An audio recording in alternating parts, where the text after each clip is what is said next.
ভোটের আগেই অশান্তি, বিজেপি প্রার্থীর গাড়ি ভাঙচুরের অভিযোগ। নমস্কার, ইন্ডিয়া নিউজ বাংলায় আপনাদের স্বাগত জানাচ্ছি আমি ঋতুশ্রী মজুমদার। লোকসভা ভোটের প্রথম দফার আগেই অশান্তি শুরু রাজ্যে। প্রচারে বেরিয়ে আক্রান্ত হলেন বিজেপি প্রার্থী। ভাঙচুর করা হলো বিজেপি প্রার্থী জগন্নাথ সরকারের গাড়ি। নেপথ্যে তৃণমূলের হাত রয়েছে বলে অভিযোগ বিজেপির। নদিয়ার শান্তিপুরের কাছে সাংসদের গাড়ি ভাঙচুর করা হয়েছে বলে জানা যাচ্ছে। নদিয়ার শান্তিপুরের গোবিন্দপুরে নিজের ফিশারিতে মাছ চুরি হচ্ছে বলে খবর পেয়েছিলেন সাংসদ। প্রচারের মাঝে তিনি সেখানে গেছিলেন মাছ চুরি হচ্ছে কিনা সেটা খতিয়ে দেখতে। সেখানে যাওয়ার পরেই তার গাড়িতে হামলা চালানো হয়।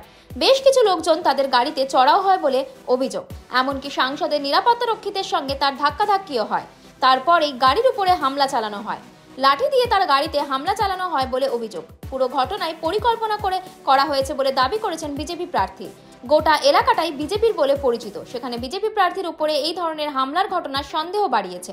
এদিকে আগামীকালই রাজ্যের প্রথম দফার নির্বাচন, আর 24 ঘন্টাও বাকি নেই। ইতিমধ্যেই উত্তরবঙ্গের 3 জেলায় পৌঁছে গেছেন ভোট কর্মীরা। আগামীকাল সকাল 7টা থেকে শুরু হয়ে যাবে ভোট গ্রহণ পর্ব। তার মধ্যেই বিজেপি প্রার্থীর উপরে হামলার ঘটনা উদ্বেগ বাড়িয়েছে। রাজ্যের প্রায় সব জেলাতেই টহল দিচ্ছে কেন্দ্রীয় বাহিনী। তার মাঝে বিজেপি প্রার্থীর উপরে এই হামলার ঘটনা উদ্বেগ আরও বাড়িয়ে দেয়।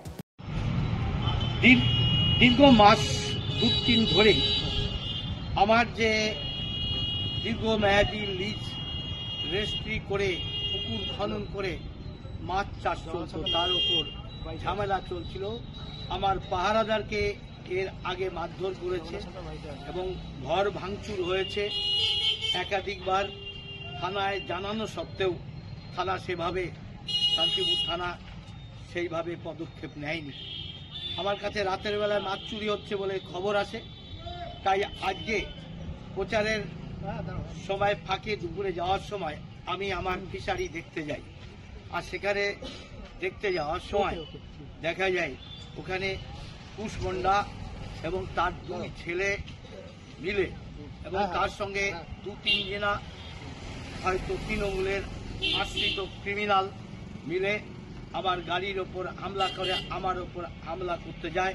আমার সিকিউরিটি বাঁচিয়ে দিলে পরে সেখানে গাড়ির ওপর হামলা করে গাড়ি ভাঙচুর করে দেয়। তাই আমি এখন প্রচারের যে প্রোগ্রামগুলো সমাপ্ত করে শান্তিপুর থানায় আমি তার অভিযোগ দায়ের করব। ইন্ডিয়া নিউজ বাংলার সাথে যুক্ত থাকুন আর দেখতে থাকুন বিশেষ বিশেষ খবর।